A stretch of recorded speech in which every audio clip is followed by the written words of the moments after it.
Good morning, ladies and gentlemen. Let's see if out of this pile of nonsense we can actually make something tasty. Either that or I'm going to end up with a totally unpalatable flognard.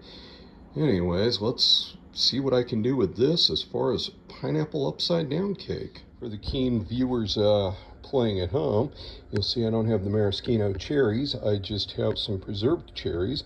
I'm taking those a step further and soaking them in some coconut rum. Don't worry, we're going to cook most of the alcohol out of the rum. I know, what a travesty. However, good excuse to buy more rum. And then, instead of water, let's go all in with the Pina Colada theme. We're going to take our cherries here, then soak it in the rum. And we're just going to carefully, we're going to just put the rum in the saucepan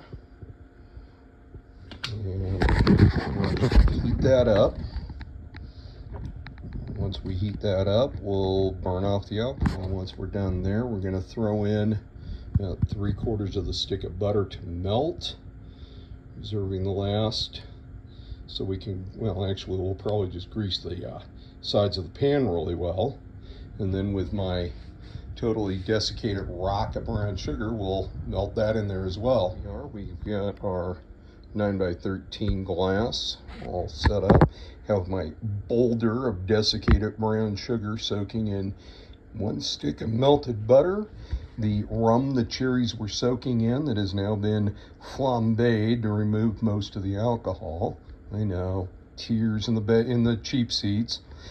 And well, as soon as that comes together, and I know the brown sugar and butter are supposed to cook under the cake. Hey, let's cook it ahead of time, and then that way give it a little bit of almost a Banana Foster's quality. So what we're gunning for, since we're at about 3/4 of a cup there, is a full cup. So that's where we're going to take some of this. Let's bring that coconut home.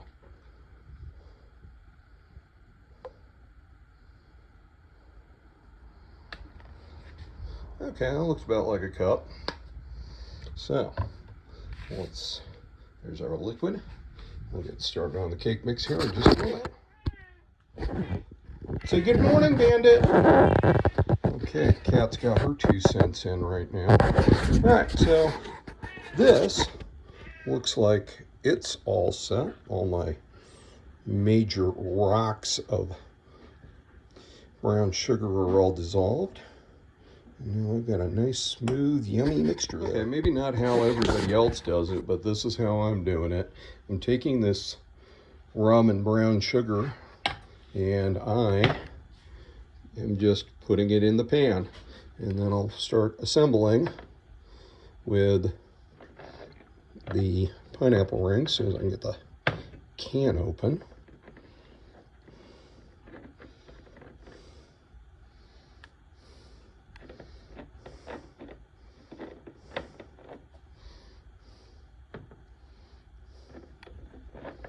Yeah, sorry about the video quality, guys.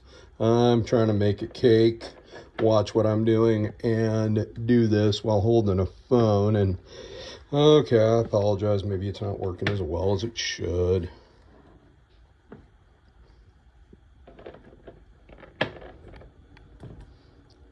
Come here, bad.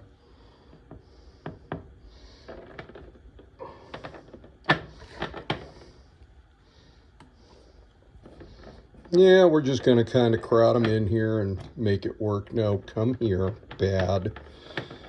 No, no, no, no, no. Come here. There, we'll just, how's that for a solution? Get them out of the can. All right.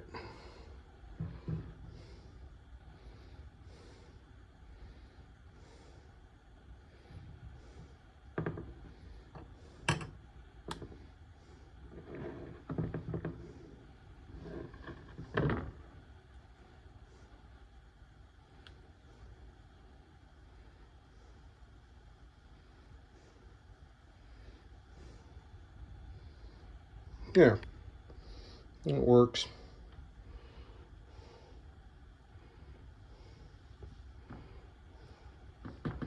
All right, so let's add some cherries, which fortunately this is. Yeah, I know. I'm using what cherries I had. I didn't bother going to get any. I'm going with what I had in the pantry, which were those sweetened, preserved, close enough to the maraschino, or as some of us call them, the drink cherries. And let's make this all pretty right here. Look out for that lack of pineapple. So we're just gonna put a nice little thingy there.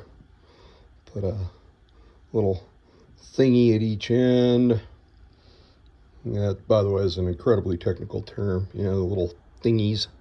There. I don't know about anybody else, but I think that looks halfway presentable. And I still have cherries left, so let's just start throwing them in anywhere they'll fit.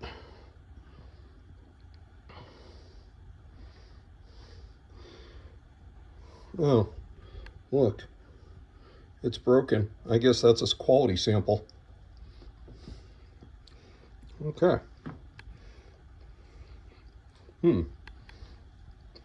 Cherries and coconut rum. What a hell of a combination. All right, so that's where we're at with that right now. Let's get some cake batter together to put that on top of it. Yeah, and I'm gonna have to do something about this as well, because, well, when you got cats, you gotta get creative keeping them out of the cookware. Quick tip for those of you playing at home: trauma shears. I defy anybody to find a package that can stand up to these things. So it looks like now we grab some eggs, some oil, and we put all that in here, and here's our cup of liquid. All right, let's make some magic, kids, and let's not forget this wonderful stuff in there as well. So I have mixed this all up, and I'm sorry I didn't show you how much coconut I put in. If I had to hazard a guess, I'd say it was between 1/4 and 1/3 of a cup. I just dumped in there what looked good. Little tip for anybody playing at home: yes, your empty measuring cup that you is a good place to put anything that could be drippy or sticky. Okay, kids, we're gonna find out in just under an hour. Let's see, this thing, yeah, about 40 minutes, I think. 13 by 9. Okay, so maybe half an hour. Yeah, my poor coworkers are going to be the guinea pigs on this experiment. This thing's either going to be really, really yummy, or it's going to be an absolute abomination. Let's see if... Oh my! Wish you guys could smell this. This is absolutely amazing. This is just making the house smell absolutely amazing.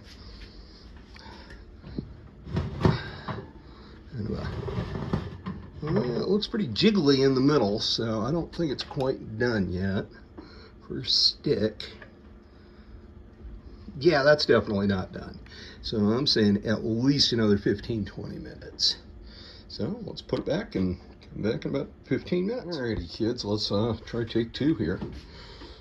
Oh, a little darker, a little darker. Let's see it. No jiggle. I think we're good. Let's see. Yep, comes out clean. We're good. Let's turn the oven off. Let's get this bad boy out. And the wire rack to set this thing on to cool. So we're going to use the perforated whatnot for the veggies on the grill. All right, we're going to run around the edge of this thing with a knife, give it about 10 minutes, and then flip it out. Yeah, and here's how it looks. Okay, almost forgot to show you the coconut on it. Well, it smells absolutely amazing.